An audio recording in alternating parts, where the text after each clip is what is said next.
guys, welcome back to my channel. If you're new here, my name is Jasmine. I'm so happy you're here. We are doing a self-care night tonight. I have all my new products that I was telling you guys about in my last video, so we're gonna use them. I've never done a hair mask before, so we're gonna try the hair mask especially, but we're also, this is gonna be my third day of using the facial cleanser. I love this stuff. This stuff is so nice and it feels so good on my skin. Makes me feel really nice and bougie, I'm not gonna lie. But we're gonna give you a little rundown of all the products I'll be using. I don't know if I'm gonna use this one because I don't think I have to. This is like something special, but I grabbed it anyway because I didn't really know. But we're testing out the Whipped Repair Treatment Mask, which I'm curious about because look, it's green. It's green and it smells minty. I'm so excited. But yeah, no, this video is literally just an excuse for me to get to try all my new products and tell you guys what I think of them. So we're gonna hop in the shower, take an everything shower, and I will see you guys when I am out.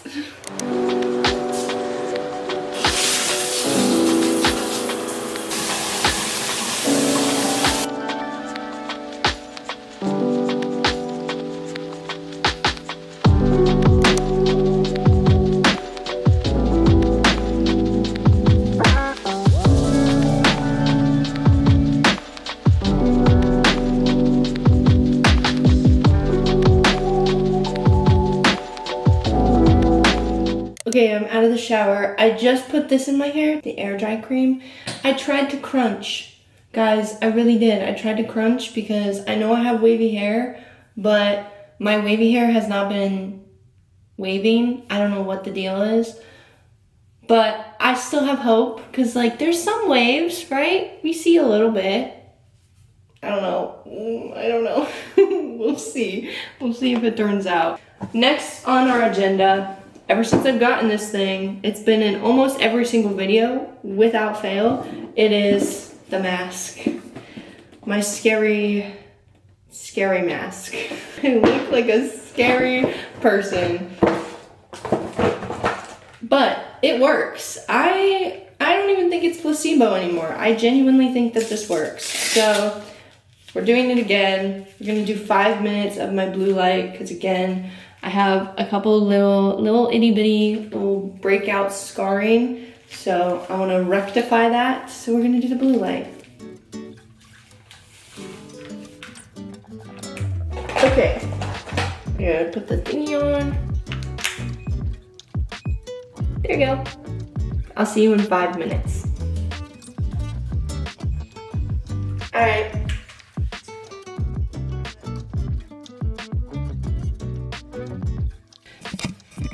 I'm pet sitting for a friend, by the way, and this is not my house, my apartment or anything, but that is their cat. Say hi, Violet. Okay, well, you're not even looking at the camera. There you go. Look at you, cutie.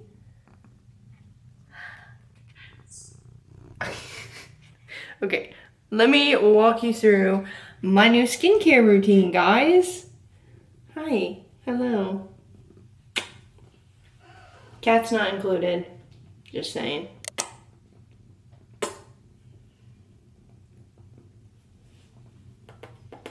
You and me, girly pop. I have to do the okay, girly, I really love you and I think you're really cute, but you're kind of in the way. I'm not gonna lie. I don't want to be the bearer of bad news, but like, you're kind of in the way, baby.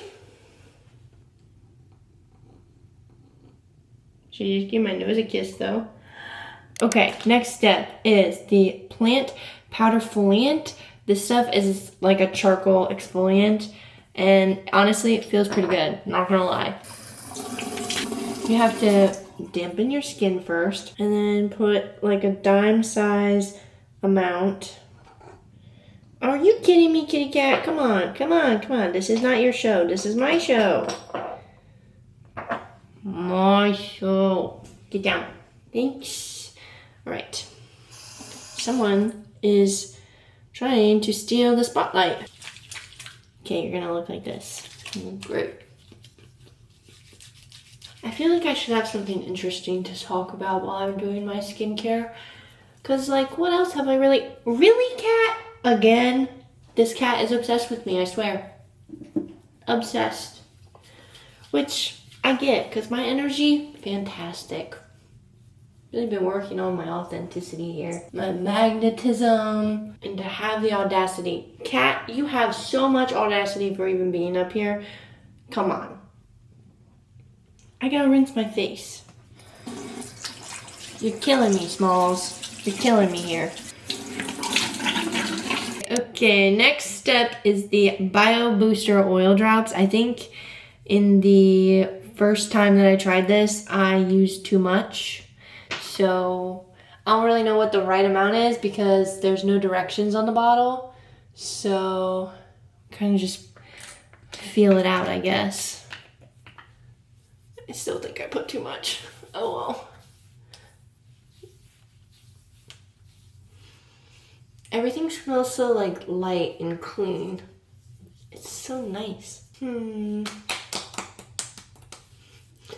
know what to talk about. What should I talk about? I guess sometimes I just get like, I don't know, sometimes I feel like I don't need to always be speaking. If I'm not speaking, then I have nothing to offer people. Like, why are they watching if I'm not even talking to them? But you know, a self-care night is kind of to be reflective. I guess I could talk to you about some of my recent reflections that I've had. You know, I really like watching videos and like listening to podcast clips that they put on Instagram. I really like listening to people's perspective on love because I feel like it's such a universal feeling, but everybody feels it differently and like they all experience it differently. So it's something that everybody does experience in some capacity, whether it's family, friends, romantic partners, multiple romantic partners, different family dynamics, and like everybody experiences it differently. Your family dynamics are different, your friendship dynamics are different, relationship dynamics are all different. And it's so interesting to get other people's perspectives on like how they made it work in these relationships, like especially when people are like, I just sat down and talked to like my grandparents or, you know, great grandparents or whatever, or even sometimes parents, I guess it kind of depends, but they talk about how, you know, like how they were able to stay married for so long and be in a loving and committed relationship for so long. Like, what's the secret? Because everybody wants to know, what's the secret to being in love? What's the secret to being in a healthy relationship? What's the secret to making it work? And most of it, quite literally, is like, we overcomplicate things. And a lot of true, deep love comes after the hardships. Like, loving someone for the easy stuff comes first, obviously. You love people for your attraction level to them. You love people for what they can do for you. You love people based on, you know, how they make you feel when things are easy. And then gradually over time, as you get to know each other and you experience more life together, you start to love people for how they show up for you when things aren't easy, because that's really what matters, is showing up for somebody when it's not easy. Like the one specifically I had watched, it was a grandson and a grandma talking, and they were speaking on like how his grandma had said that she had fallen in love with his grandpa twice, like really pivotal like moments, or like moments of memory that she felt the love and like felt herself falling in love. And one of them was easy. It was like when he was, you know, everything was new and he was charming and he was, you know, sweeping her off her feet and blah blah blah whatever before they got married. And then the next point was like fast forward 12 years into their marriage, and the grandpa comes home, he sits down at the table, they eat, and he looks at her and he's like, "Are you still happy that you chose to marry me?" And she looks at him and she laughs a little bit and she's like, "I have never thought about what it was like to not choose you.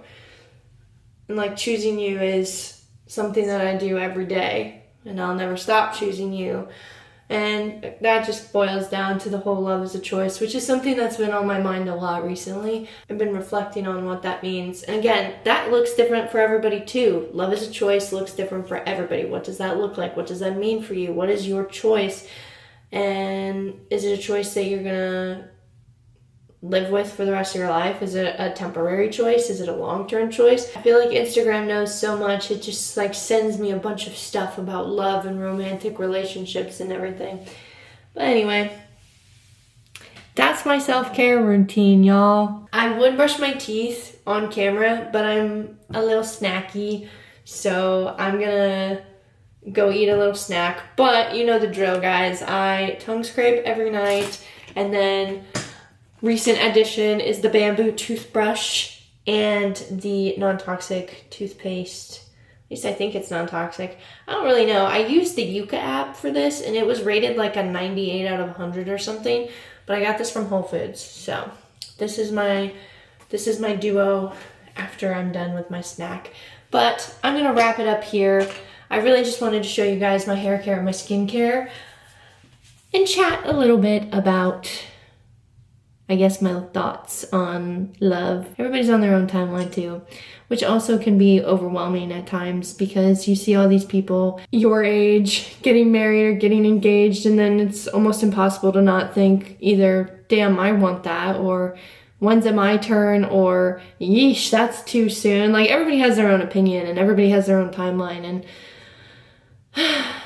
it's interesting. I love hearing people's perspectives on love, but at the end of the day, nobody is going to know how you love other than you and your significant other that you choose to be with, if they take the time to get to know how you love. Also, it's really telling to know how your significant other loves themselves and how you love yourself, because I saw this on a post too. It was like, anytime that your significant, like if you're in a relationship, a committed relationship that's built on like building a foundation and you guys grow together and you're supporting of each other and all of these things, the person had said, anytime that one of them speaks negatively about themselves or doesn't hold up their word to themselves, they're essentially not just hurting themselves, they're hurting their significant other, because they're hurting the progress of the group, like the collective, the couple as a whole. Because anything that you're not doing for yourself, you're not doing for the relationship. Like, if you're not putting in the time for yourself, you're not putting in the time for your relationship. In order to put in healthy, strong time for the relationship, you have to be putting in that time for yourself, because then you're fully able to show up in your best state. I don't know, I thought that was cool. Like, I think that's a good way to think of it. At least if you're like somebody who needs motivation to go to the gym, or motivation to eat better, or motivation to speak kindly to yourself. Like, think about every time that you say something negative about yourself, you're saying something negative about your significant other, because you can view it as you're saying it to them. Because this is something that I always say, like, for an example, like my mom or my brother, if they say something negative about, specifically my mom, if my mom says something negative about her, I get offended, and she doesn't understand why I get offended. And I'm like, I'm literally half of you. Like, half of my genetics are you. And if you're insulting you and your genetics, you're technically insulting those genetics that you gave to me. And I feel like it's kind of similar in a relationship. Like, if you're insulting yourself, you're insulting your partner's taste, you know, like, because they chose you. So at the end of the day, if you don't like the way that you look, you're kind of insulting your significant other's taste in their attraction to you. Or if you don't think you're smart enough, or if you don't think you're good enough in any capacity whatsoever, whatever it may be, you're technically insulting your significant other. At least that's the way I view it. I think it helps to try to pull you out of a spiral if you start to feel low or negative or whatever. I think it's a good way to get yourself back on track and out of the deep pits of your brain. Yeah, anyway, that was my little tangent. I don't know if you guys enjoyed that or not, but anyway, thank you guys so much for watching and listening. I hope you enjoyed, and if you have any of your own opinions on love and relationships, I'd love to hear them in the comments. But other than that, thanks for watching, and I'll see you in the next one.